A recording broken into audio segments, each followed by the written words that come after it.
Kenapa? Nggak tahu. Kalau dia tidak tahu, bagaimana polisi tahu pakai alat-alat apa?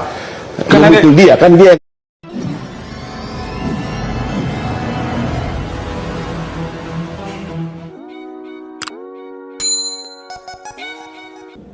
Assalamualaikum warahmatullahi wabarakatuh. Welcome to my channel ya, Bang Pur 23. Gimana kabarnya teman-teman? Semoga sehat selalu ya teman-teman ya. Semoga dilancarkan rezekinya dan dimudahkan semua urusannya. Amin amin amin. Oke, di akhir tahun 2024 ini banyak masyarakat itu tingkat kepercayaannya terhadap penegak hukum ya, khususnya polisi ini sangat menurun ya. Jadi masyarakat sudah hampir tidak percaya dengan oknum aparat kepolisian ya. Dalam beberapa waktu lalu ya, jadi ada kasus pertama ya, kasus Gama ya, siswa SMK yang ditembak oleh oknum polisi di Semarang. Yang kedua ya, itu ada lagi anak bos roti ya yang melempar kursi ke karyawannya ya, Mbak Dwi ya. Ada lagi ini yang di Solo ya, ini Bapak Yudi ya, ini istrinya mengalami kekerasan seksual ya atau pemerkosaan, dan kasusnya itu sudah 7 tahun ya kurang lebih, itu mangkrak ya. Jadi gini teman-teman, yang pertama ya, kita ulas ya tentang Gama. Dari kronologi awal itu polisi mengatakan itu dia adalah gangster ya. Jadi polisi mengatakan Gama itu anggota gangster ya. Padahal ya untuk siswa SMK ya, apalagi si almarhum ini berprestasi ya, saya pribadi ya menganggap itu ya mustahil ya kalau orang berprestasi kok ikut gangster ya. Jadi kenapa kok Gama itu menurut saya gak ikut gangster ya, karena ada faktor yang menarik ya. Yang pertama, merupakan anak berprestasi ya. Yang kedua ya,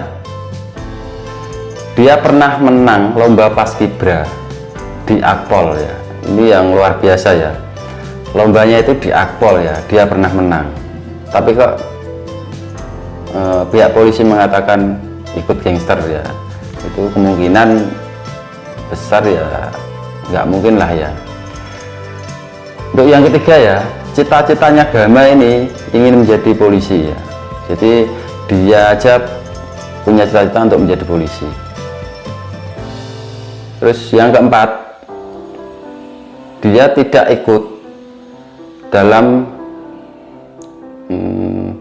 kasus tawuran ya.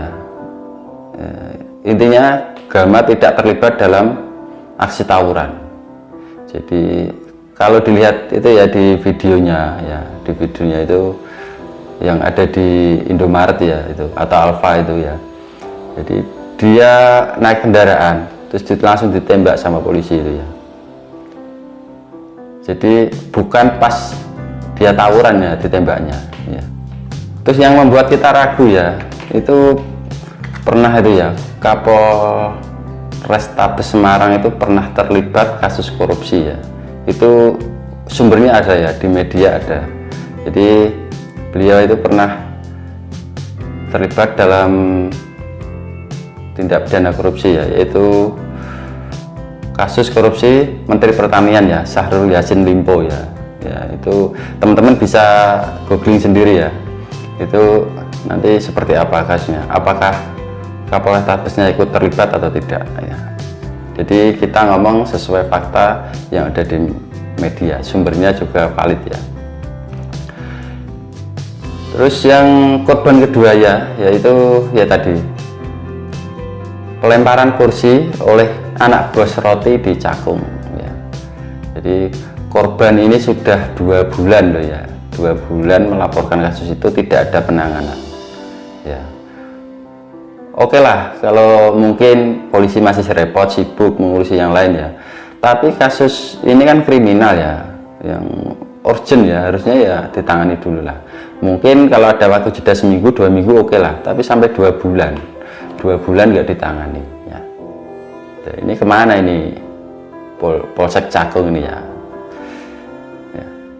Setelah kejadian itu viral ya, setelah kejadian itu viral, baru Polsek menindaklanjuti ya. Jadi itulah ya.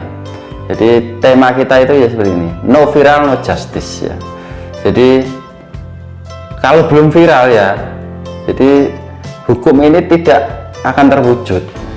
Masa kita ada kejadian kriminal, ada kejadian entahlah itu pokoknya yang mengenai penegakan hukum ya, masa kita harus viralkan dulu ya. Jadi polisi harusnya nggak usah nunggu itu viral, ditangani. Jadi pencitraan namanya itu juga bagus ya. Terus yang ketiga ya, yang tadi ya, kasus ketiga itu Bapak Yudi ya. Itu kasusnya sudah 7 tahun, hampir 7 tahun ya. Bahkan anaknya itu masih kecil, masih TK ya. Sampai sekarang itu 7 tahun ya. Itu baru dapat penanganan itu beberapa hari yang lalu ya. Itu aja Pak Yudi itu melaporkan ke Komisi 3 DPR, baru ditangani ya. Jadi inilah, jadi no viral no justice ya. Jadi tanpa viral ya, penegakan hukum tidak akan terwujud. Jadi sampai ya, sampai tingkat kepercayaan masyarakat hilang ya, itu ya karena ulah oknum-oknum tertentu ya. Oke lah, untuk kepolisian ya, untuk Polri ya khususnya ya, itu bagus lah untuk mengayomi masyarakat, bagus ya. Tapi ada oknum-oknum tertentu itu yang perlu ya, ditertibkan ya. Masih banyak kasus-kasus lain ya. Jadi kalau kita ulas semua di sini ya terlalu lama ya, terlalu panjang. Ini ada contoh kecil aja ya. Ada beberapa kasus yang kasusnya itu viral, baru kepolisian bertindak ya. Apalagi ini sampai Yeni Wahid aja ini ikut komentar ya. Jadi mengatakan kalau fenomena no viral no justice ini sangat tinggi di jajaran kepolisian ya, penegak hukum ya. Ada juga ya pengamat polisi ya, Bang Ari, ini juga mengomentari ya masalah no viral no justice ini. Masa kasus beberapa bulan itu kasus kriminal loh ya, itu penanganannya sangat lambat ya. Oke teman-teman, nggak usah terlalu lama, mari kita lihat videonya. Tadi adalah fenomena puncak-puncak gunung es dari pelayanan kepolisian yang sangat jauh Ya, dari ini, kata profesional. Ini ya. tanggapan Seseorang yang melaporkan Mas Ari ya, Bang Ari ya. Masyarakat, anggota masyarakat awam tentu melaporkan itu dengan alasan yang sudah ya, pasti bahwa dia menjadi korban dari sebuah tindak pidana. Jadi kepolisian yang memiliki referensi terkait tugas pokok dan fungsinya seharusnya lebih aktif dengan meminta keterangan selengkap mungkin, bukan menunggu korban menyerahkan bukti-bukti seperti yang disampaikan Pak Kapolres tadi.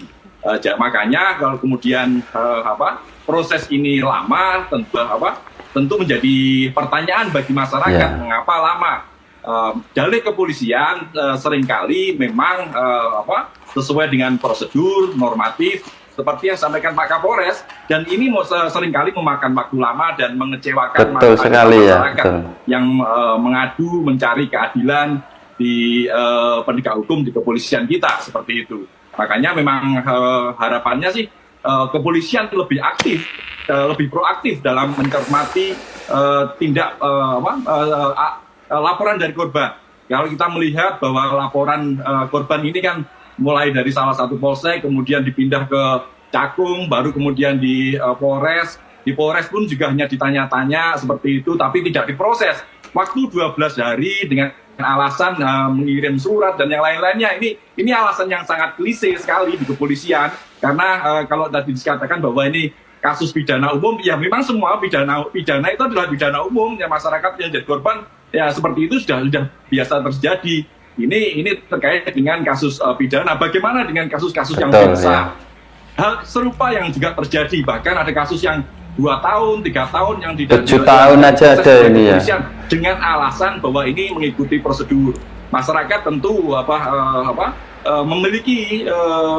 memiliki batasan-batasan waktu secara logis untuk menerima alasan-alasan kepolisian. Maka sementara saluran pengaduan masyarakat kepada kepolisian untuk melaporkan proses ini tidak ada. Melaporkan ke Divpropam juga tidak memiliki akses, melaporkan ke Kompolnas juga seringkali tidak menindaklanjuti. Bahkan melapor ke DPR itu menunggu viral, makanya saluran yang dipilih oleh masyarakat memviralkan dulu baru. Karena kalau tidak diviralkan lebih dulu tidak ada tekanan sehingga proses itu tidak dijalankan seperti itu. Tetapi fenomena sebaliknya justru terjadi pada aparat kepolisian. Polisi yang seharusnya melindungi rakyat justru menjadi ancaman di masyarakat. Gama Rizkinata, siswa SMK 4 Semarang. Budiman Arisandi, warga Palangkaraya. Banyak ini kasus Haryono, ya, no viral saksi pelapor justice yang saat ini ini ya. malah dijadikan tersangka. Mereka adalah Kasus-kasus contoh-contoh mangkrak kecil ini ya. dari para korban abuse of power dari aparat kepolisian. Amnesty International mencatat bahwa sepanjang tahun 2024 saja ada 116 kasus kekerasan yang melibatkan polisi. 29 diantaranya adalah extrajudicial killing atau pembunuhan di luar hukum. Dan 26 adalah kasus penyiksaan dan tindakan kejam. Saya ingin mengajak kita semua untuk merasakan sejenak apa yang Gus Dur rasakan. Ketika ia melihat ketidakadilan, ketika ia melihat kebrutalan, ketika ia melihat masyarakat yang terabaikan dan tertindas. Bayangkanlah sejenak bagaimana perasaan kita jika kita berada di posisi mereka yang selalu dipinggirkan, yang suaranya tidak pernah didengar. Tragis ya ini. Apakah kita akan diam begitu saja? Dengar apakah kita akan Mbak Yeni membiarkan mereka seperti terus ini berada jadi dalam sedih ya kesulitan? ini ya. Kasihan ini korban-korban yang Kita lainnya. tentu tidak setuju dengan wacana polisi dikembalikan posisinya menjadi di bawah TNI atau di bawah kementerian tertentu. Karena ini adalah sebuah hal yang diperjuangkan oleh Gus Dur untuk memastikan adanya alat dari masyarakat sipil, yaitu kepolisian. Tetapi kita juga perlu mengingatkan aparat kepolisian untuk melakukan pembenahan secara menyeluruh dalam lembaganya, agar tidak lagi terjangkit fenomena trigger happy atau terlalu mudah menarik pistol. Tugas kita bersama adalah mengembalikan polisi dan semua lembaga negara pada fitrahnya. Menjadi pelindung rakyat, bukan pelindung kepentingan segelintir orang belaka. Bapak Ibu yang saya hormati, Gus Dur pernah berkata, yang lebih penting dari politik adalah kemanusiaan. Betul, betul. Pernyataan ini mengajarkan kepada kita semua bahwa segala keputusan, kebijakan, dan tindakan kita harus berlandaskan nurani. Itu tadi teman-teman ya, itu pernyataan dari Bang Ari dan Mbak Yeni Wahid ya. Ya benar yang dikatakan Bang Ari tadi ya. Itu kurang profesional ya, yang jelas polisi itu kurang profesional. Kasus mangkrak sampai beberapa tahun ya, itu kalau belum viral ya belum ditangani ya. Jadi apa mungkin pelapor itu harus menunggu viral dulu ya? Kalau bisa viral ya, kalau enggak ya gimana ini ya. Terus Mbak Yeni Wahid bilang ya,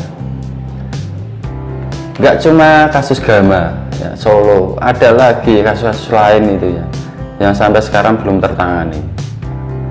Jadi miris sekali ini pernyataan Mbak Yeni Wahid ini miris. Yang harusnya mengedepankan kemanusiaan ya, tapi kenyataannya ya penegak hukum ini lambat sekali ya. Ya itu saja teman-teman ya. Jangan lupa ya like, subscribe, dan komen di bawah ini.